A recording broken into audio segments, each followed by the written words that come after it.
Bismillahirrahmanirrahim. Assalamualaikum warahmatullahi wabarakatuh. Ini ada pertanyaan, Bunda. Kalau orang itu pernah bersumpah nyumpahin suami atau istri atau anak atau orang tua, apakah ada kafaratnya? Iya, itu ada keterangannya dalam surat Al-Maidah, insyaallah ayat ke-89 ya, nanti tolong dilihat. Jadi memberi makan orang miskin itu ya kafaratnya. Ya niatnya pokoknya saya niat bayar kafarat gitu aja ya, untuk sumpah-sumpah yang dilakukan terhadap orang tua atau pasangannya atau anaknya atau siapapun. Jadi kafaratnya itu pertama memberi makan orang miskin, terus yang kedua memberi pakaian, membebaskan budak. Kalau zaman sekarang kan nggak ada budak ya. Terus yang keempat puasa 3 hari. Ya pokoknya dipilih mana yang mampu. Jadi kalau pilih puasa ya nggak apa-apa. Puasa 3 hari itu berturut-turut ya. Hari pertama sampai ketiga. Jadi bukan sekarang puasa dapat 2 hari lagi puasa, enggak. Langsung 3 hari berturut-turut. Itu untuk satu sumpah ya. Sumpah itu bentuknya gini ya, awas ya kamu kalau sekarang berangkat, awas lo ya kecelakaan lo, awas lo, jangan berangkat sekarang ya, awas lo ya. Itu kan sumpah. Akhirnya anaknya enggak nurut, akhirnya ya pergi aja, sudah dilarang jangan pergi. Akhirnya anaknya pergi karena dia sudah menyumpahin anaknya, ya akhirnya anaknya kecelakaan. Ya orang yang seperti ini kan kadang-kadang nggak sadar ya. Ya nyumpahin itu kadang-kadang ya orang itu 1 hari sampai 2 kali 3 kali itu nggak sadar. Nah itu kalau dihitung 1 hari itu 2 kali misalnya, kalau 1 tahun ya sudah berapa. Nah ini cara tobatnya harus mohon ampun pada Allah di titik kesalahannya ya. Berjanji pada Allah nggak nyumpahin lagi, nggak melakukan seperti itu, dan harus membayar kafaratnya. Niatnya ya saya niat bayar kafarat untuk sumpah-sumpahku lillahi ta'ala gitu. Dan ditambah lagi doa mohon ampun ya. Jadi jangan hanya sekedar membayar kafarat, berjanji nggak ngulangnya aja, harus beristighfar, mohon ampun tentang dosa-dosa yang ia lakukan. Bunda, sewaktu saya masih kecil itu kalau ada orang sakit mata, matanya merah itu saya lihatin terus ada orang mengatakan begini, jangan dilihatin terus matanya yang merah, nanti kamu bisa ketularan sakit mata loh. Apakah dengan melihat orang yang sakit mata itu bisa ketularan sakit mata? Terus pertanyaan kedua, apakah kalau mengejek orang yang batuk itu bisa jadi batuk? Orang yang sakit mata itu diawali dari dosanya ya, itu yang pertama. Terus yang kedua, orang itu menjadi sakit mata ya atas izin Allah. Yang ketiga, orang sakit mata itu biasanya kalau diejek ya, yang ngejek itu biasanya sakit mata juga.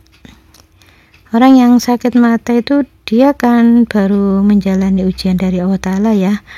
Walaupun orang yang menjalani itu ya nggak paham, tapi ya nggak boleh diejek ya. Biasanya orang yang ngejek itu akan ikut sakit mata juga. Makanya dalam Islam itu disuruh memanggil dengan yang baik, yang menyenangkan, itu salah satunya.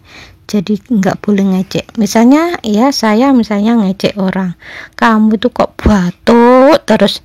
Nah itu suatu saat saya ini akan diberi peringatan oleh Allah dengan batuk. Jadi batuk itu ya bisa karena pernah ngejek orang, atau memang dari kata-katanya yang cara bicaranya itu ada penekanan. Ya bisa saja seperti itu. Ini pertanyaan berikutnya, kalau pilek itu dari sisi akhlak penyebabnya apa Bunda?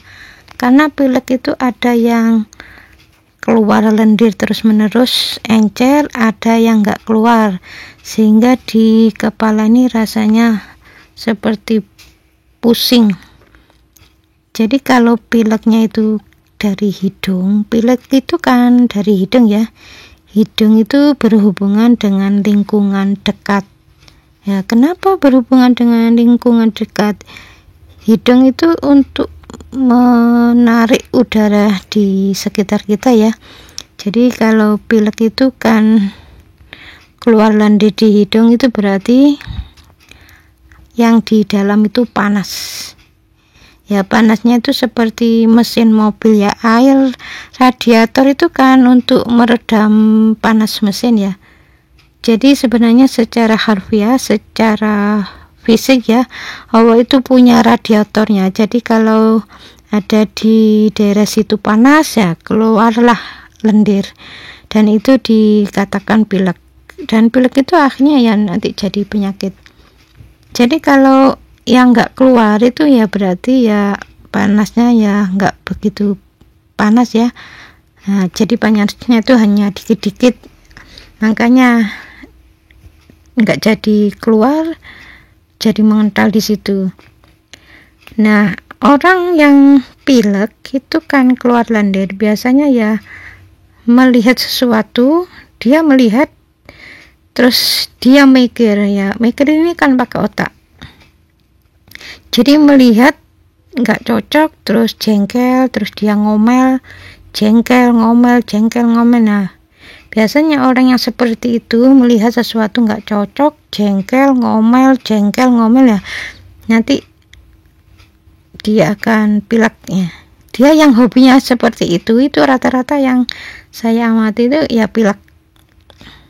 Kalau yang encer lebih panas ya, kalau yang mengental itu dia mengunci di situ, dia panasnya hanya dikit, makanya ya nggak keluar. Kalau panasnya agak panas, agak tinggi, itu nanti encer keluarnya. Ya pokoknya kalau melihat sesuatu, misalnya melihat lingkungan nggak cocok ya, entah itu kotor atau lingkungan di keluarga itu nggak cocok, melihat sesuatu yang dilakukan orang tuanya atau saudaranya itu nggak cocok ya jangan jengkel. Jadi kalau ngomel jengkel, ngomel jengkel, ngomel ya, orang yang hobinya seperti itu ya biasanya pilek, sering pilek. Jadi kalau sudah tahu ilmunya mulai sekarang, kalau melihat sesuatu nggak cocok nggak usah jengkel, nggak usah ngomel. Jadi ada bedanya ya. Kalau yang nggak begitu panas itu mengental, biasanya ya nggak ngomel ya, jadi hanya disimpan. Dia melihat sesuatu nggak cocok, dia tuh mikir terus ngomel, tapi ngomelnya tuh nggak dikeluarkan, makanya ya airnya nggak keluar, mengental ya.